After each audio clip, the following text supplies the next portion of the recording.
kids are alive, and somebody has them that's taking care of them. Meadow is in custody of CPS, and they're going to decide where Meadow goes. Jack and Lily, I'm telling you, they're alive, and I'm sure they're being protected by the Native community, probably not the Native community in Shubenacadie. And they may not even be in Canada. Now, that's what I know, and there's a big difference between what I know and what I think. Yes, he's actually claiming to know where missing Lily and Jack Sullivan are, and yes, I think he's a liar. In fact, I know he is. So in today's video, let's watch YouTuber Joseph Morris's video about Derwood O'Grady, or is it Darren Geddes? I lost track of all his fake names, and I'll show you why. I'm Deception Detective, an attorney trained in statement analysis. This channel exposes lies and manipulation, so if that's your thing, hit subscribe. For exclusives and other cool perks, join the channel. Link in description. If you're watching this video, I assume you're at least familiar with the disappearance of Lily and Jack Sullivan from Nova Scotia, Canada. So rather than recapping the case before we dive into this video, I just want to quickly recap why I say I know this guy's a liar. And that's because he's been doing YouTube interviews for a couple days now, and when he first started doing them, he gave one name, and now he gives another name.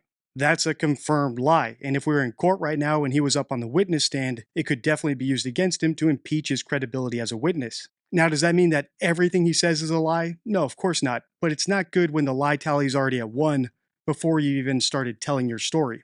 So without further ado, let's listen to his story and see how high that lie tally goes. An explosive development has shaken the Lily and Jack Sullivan case. A man previously known as Derwood O'Grady now reveals himself as Darren Geddes from Trenton, Nova Scotia, and he has come forward on A Crime and Shame with Sonny Austin and Dolly Vision with Jimmy Williams to declare he is 1,000% certain Jack and Lily are alive and being cared for on a native reservation. People out there, my name is Darren. My first name, my real name is D-A-R-I-N. My last name is Geddes, G-E-D-D-E-S. I'm a Stellarton rat. I was born in Stellarton. I live in Trenton. I'm related to Patty Allen and the people, my family in Toro.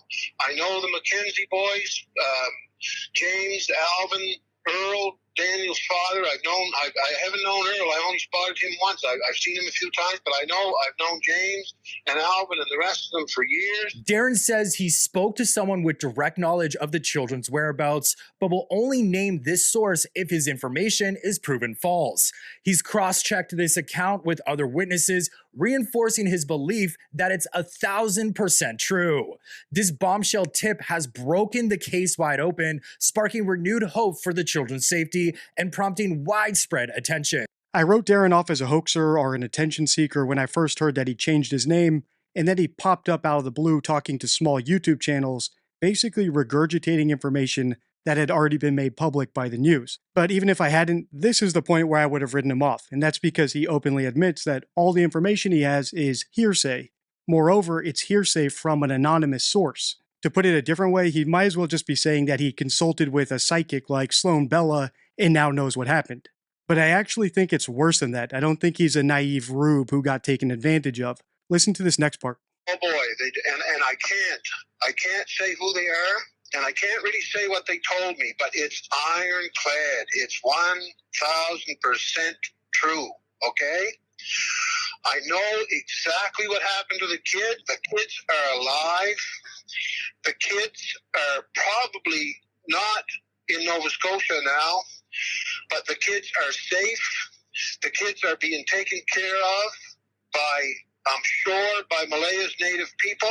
My number one goal, if we could get those kids back alive, that would have been it. Knowing what I found out today through CPS and the information I found out from this person, and believe me, it's ironclad. It's 1,000%. The kids are alive, and somebody has them that's taking care of them. Meadow is in custody of CPS, and they're going to decide where Meadow goes. Jack and Lily, I'm telling you, they're alive, and I'm sure they're being protected by the Native community, probably not the Native community in Shubenacadie, and they may not even be in Canada.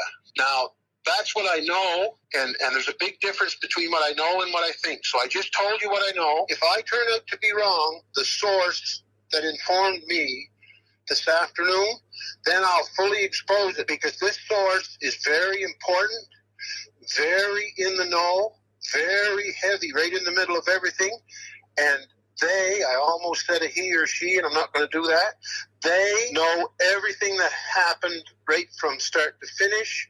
I double checked it with other people, other witnesses, other sources. It might be a coincidence, but right around the time that Darren started doing these YouTube interviews, the RCMP posted a $150,000 reward for any information that could lead to the discovery of Lily and Jack. So it is possible that he's trying to stake his claim to that reward by saying he knows where the kids are, and then just hoping that the RCMP find them anywhere in Canada or outside of Canada. He certainly did cast a wide net.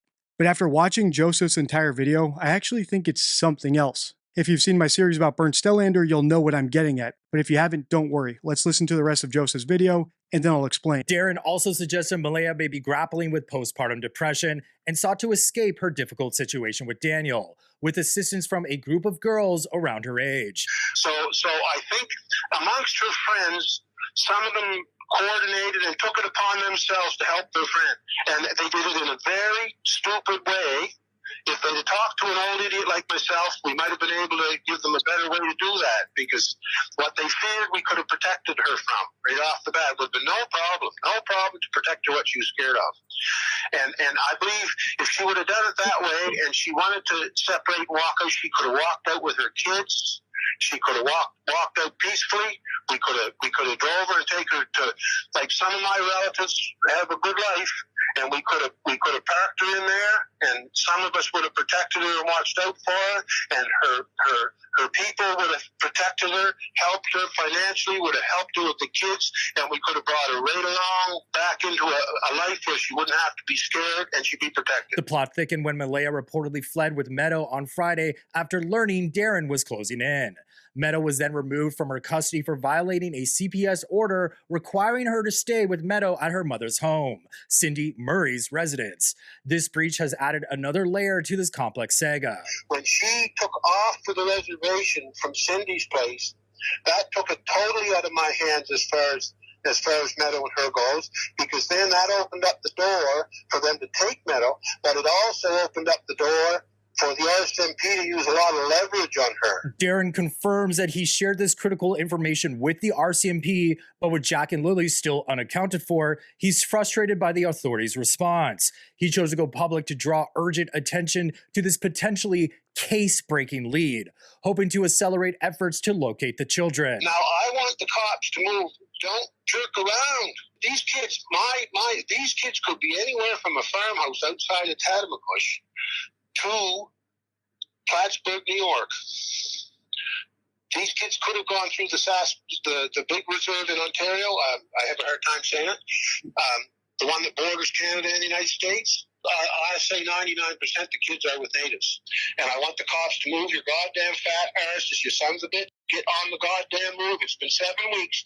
You guys have the resources. If you got to break the law, if you got to pull some strings, whatever you got to do, go find these goddamn kids. And I'm talking about the states too. You know, there's American cops in on this too. So come on, boys. Jesus Christ, if you can't find these kids, nobody can. According to Darren, at least, he's the center of everything. If Malaya had just consulted with him, he could have solved all their problems. She had to flee the area because she knew he was closing in. He has all the answers and knows exactly what happened. Why can't these silly police get on his level? What I'm really saying is, I think he's a lonely guy who likes feeling important and getting attention when he goes onto these small YouTube channels and gets treated like a celebrity. If you want to see me expose one of those channels, watch the video on the end card. Until next time, stay true.